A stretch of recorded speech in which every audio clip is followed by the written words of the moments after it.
gjorde Ellen en jättehäftig utmaning i det här 100-milsloppet. Är hon min lack i Beasain i norra Baskien i Spanien. Kan inte du berätta lite om loppet? Det heter Yumyaku i nästan 17 mil och 11 000 höjdmeter. Dags att äta lite innan loppet. Jag får ta en siesta och sova lite. Det är snart dags. Imilak. Bästa supporten från hela familjen. Och kan gå fel när man har sån support, va?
Så hur långt har vi sprungit nu då? För jag har ingen aning.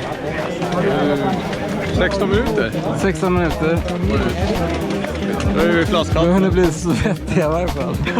Det var 29 grader i start eller något. Man kan ju passa på att springa lite när man har chansen.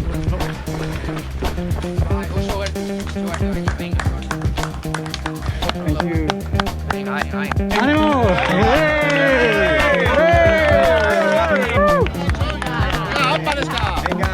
Hoppa Marcus!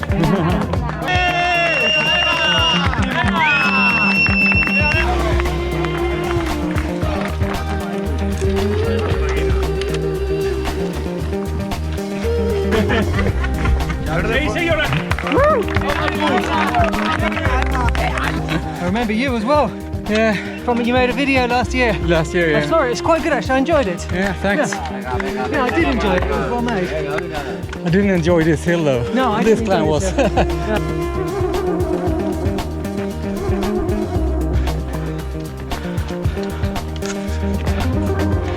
Snart uppe på toppen.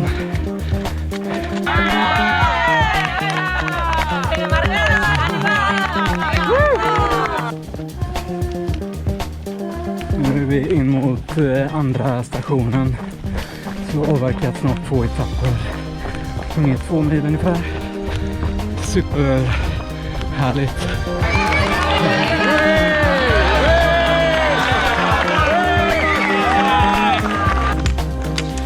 Härlig kväll.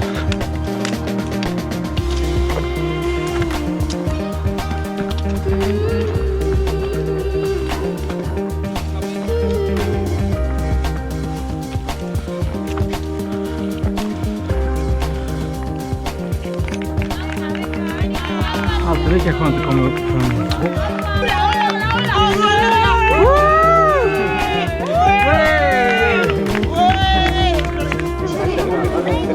Cola och bärs i år igen. Båda flaskorna är röda. Nu har vi kommit 2,5 mil ungefär. Och man har kommit in i loppet lite. Det har börjat bli skymning. Så kommer man pannlampan och så vidare. Hej då!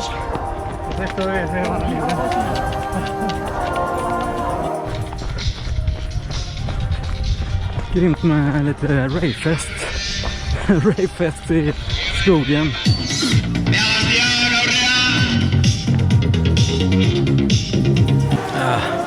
Riktigt god mat.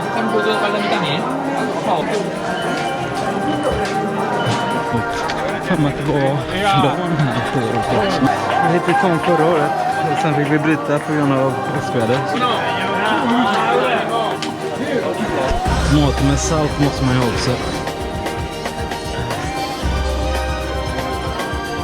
Jag tror det är 1400 meter ner.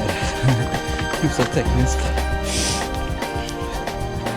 Inne på nästa station. 53 kilometer sprung ungefär. Det går en rejäl nedförsbacke. Vi slog lock för öronen. Hyfsat teknisk. Galet brant upp här nu. Riktigt jobbigt. Nu har vi gått en 500-600 meter rätt upp. Men denna delsträckan är 1000 höjdmeter totalt. 13 kilometer. Jag har gått och tittat på blåa vadskydd i en halvtimme. Man lär känna igen vader och skor på folk. Vi är uppe på toppen här. Helt fantastiskt. Det står en snubbe här och hejar mitt i natten. Klockan är 4:30. Nu är det snart gryning. Det är 80 meter upp till toppen här tror jag.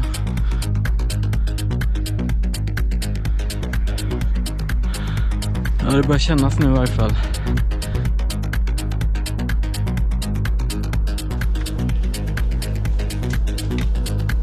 Frukost efter 66 kilometer ungefär.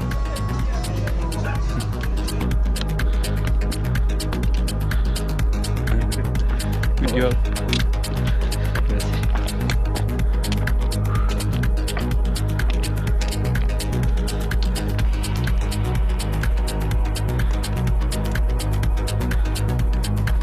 Riktigt härliga vyer igen. Ska ner till Tolosa nu. Det gör väldigt ont att springa ner för jag kan inte riktigt springa ner för faktiskt. Hello! Oh.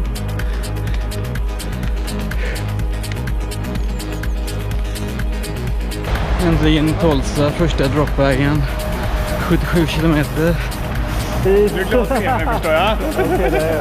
Välkommen! Ja, tackar. Läget så långt? Sista 2 sträckorna är sjukt tunga. Nähä. Nu har du ändå det värsta kvar.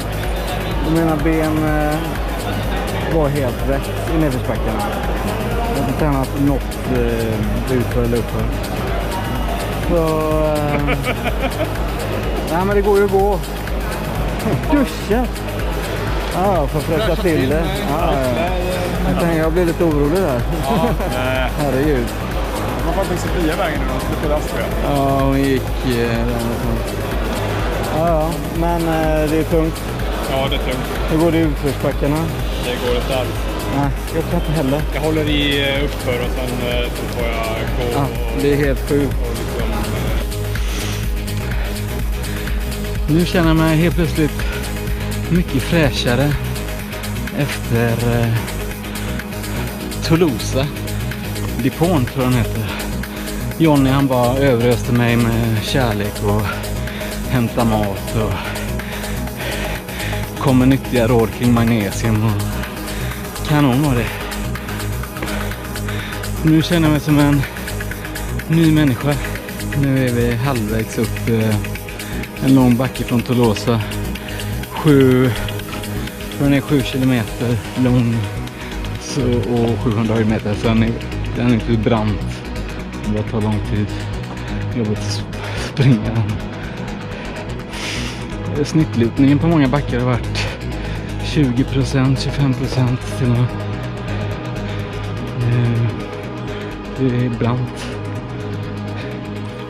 But you have the best view here with the mountains. It's the best view. The best aid station.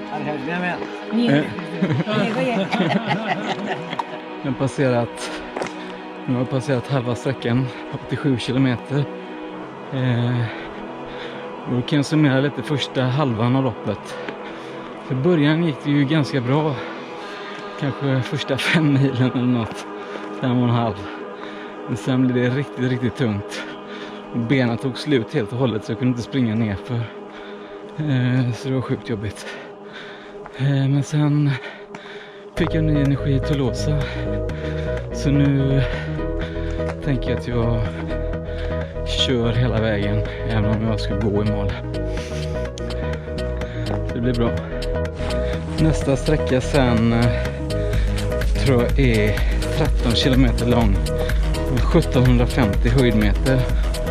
Så det blir något rejält bit. Jag vet inte om det är upp för den toppen eller något kanske. Nu kan jag springa lite nerför. Magnesiumen hjälpte ju grymt. På diabetesfronten så har det ju fungerat väldigt bra.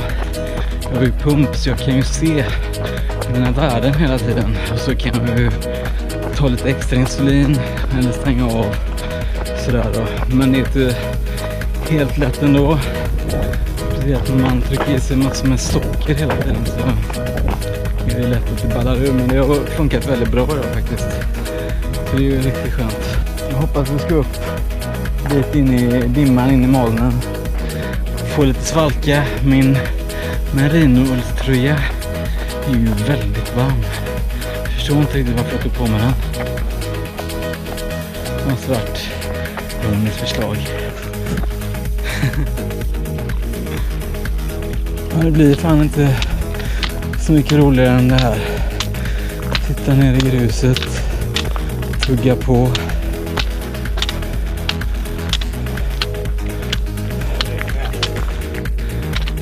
...800 meter kvar till toppen nu. Och alla örnarna som glider in där. 10 stycken. Nice. Cold.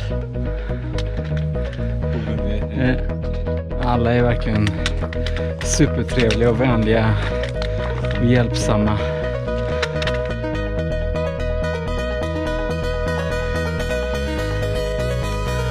Det här var ju fantastiskt. Jag sitter och lyssnar på får när de tuggar och livet uppe bland molnen är ju helt fantastiskt. Måste man säga. Så vi har 200 höjdmeter kvar något.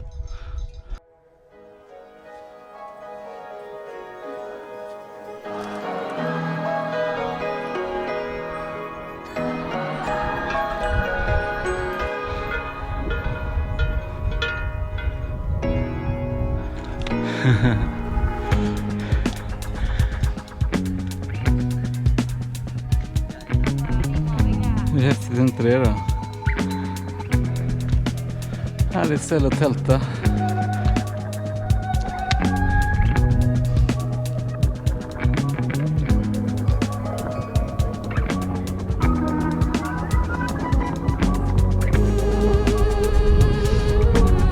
Äntligen uppe på toppen, men nu kommer det värsta, man ska blåsa ner också. 40 minuter.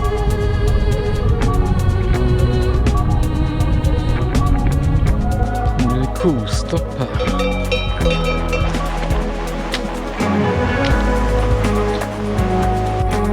Jonas, kungen. Jävlar vad det går. Hela vägen in i mål. Ja, det är bara att köra på. Andra natten börjar närma sig. Det är någon skog här nu så det blir lite extra mörkt då kan man säga. Jag har en riktigt rejäl dipp. Så planen är egentligen bara att ta sig till nästa dropbox. Och så får vi ladda batterierna på något sätt. Jag vill sova en sväng eller något. Det blir väldigt tufft att ta sig i mål.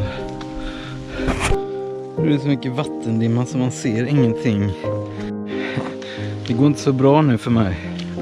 Det är lite ett steg framåt, ett steg bakåt och så somnar vi i varannat steg. Ja. Det har tagit 3 timmar, 7 kilometer. Sjukt.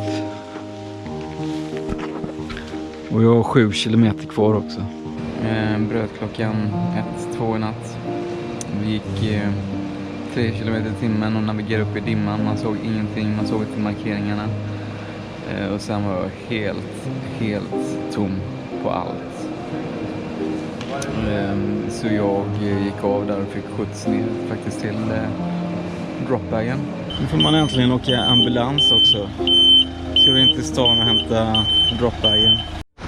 Nu gäller det att bli upplockad av familjen. De har gått upp mitt i natten och kört 2 timmar för att hämta mig nu.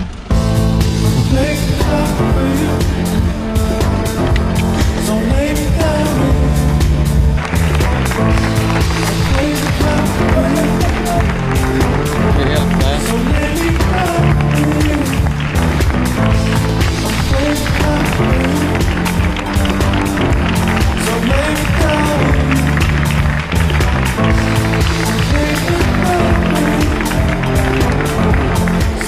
Till nu i alla fall då. Tack så mycket. Förra året så var jag en finisher och inte du.